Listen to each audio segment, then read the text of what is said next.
When you come to a tractor show, you find tractors from all over the place. But our next guest, his tractors may have traveled the farthest to be here at Orange Spectacular. And with Ben Jewison of Minnesota. Ben, these tractors behind us, where did they come from? From the very south part of France. I shipped them over, met a good friend over there who had a FD-5 Allis, which is a regular field tractor for sale, a bigger size non-Vineyard.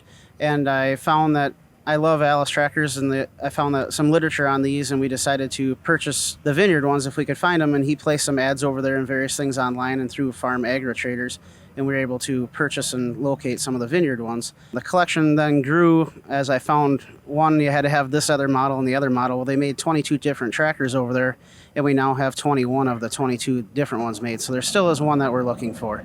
So how does someone from Minnesota suddenly get an interest in French-made tractors?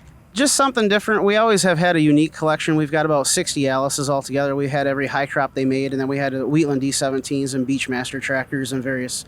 I've always collected the rare and unusual tractors, and I just thought that these would be something that was pretty rare and just very unique to our country, and a lot of people have never seen them before, so we just decided to take a dream and chase it, and it worked out good. I met the guy online and just kept wiring money and buying tractors from him, and he would send me emails when they'd be at his place, and we just grew great friends and a good bond. And then in August of last year, he flew over and picked him up at the airport, and he stayed at my place for a week, and that was actually the first time we voice communicated was at the airport. So it was a pretty special moment.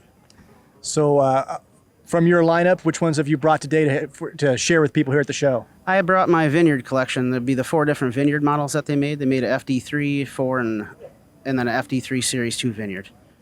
Tell me about this FD3 that's right behind us. Why does that stand out in your collection? It stands out mostly because it looks a lot like the American D10, D12.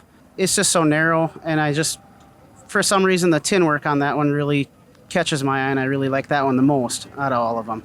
And it's got the Perkins engine in it, so it's smoother running, and it's just a really enjoyable tractor to drive. You mentioned driving this tractor, so tell me what that's like, someone who's never been on one of these French-made. At first it was a little tricky because they do have a ground-driven speed.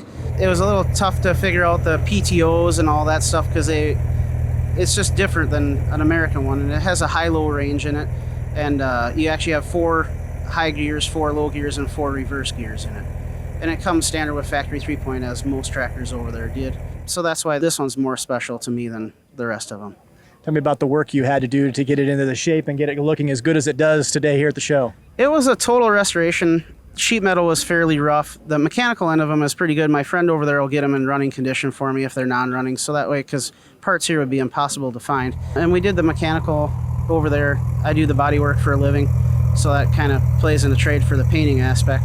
And we turned out great, and it's been a challenge to find seat cushions and various products for them, but we've gotten it done, so it's all turned out pretty nice. Are French-made tractors something that you come across often at tractor shows?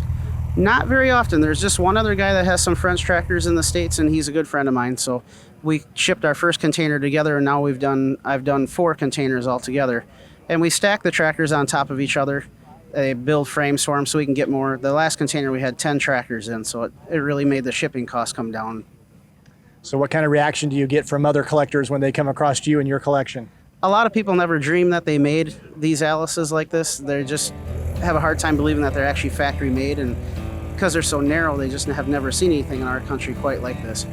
That's Ben Jewison of Minnesota. His French-made Vineyard Allis Chalmers adding an international flair to Orange Spectacular. Hey, thanks for catching Classic Tractor Fever. If you'd like to see more Allis Orange features, be sure to check out these other classic stories. And don't forget to hit the subscribe button to keep those classic tractor stories rolling.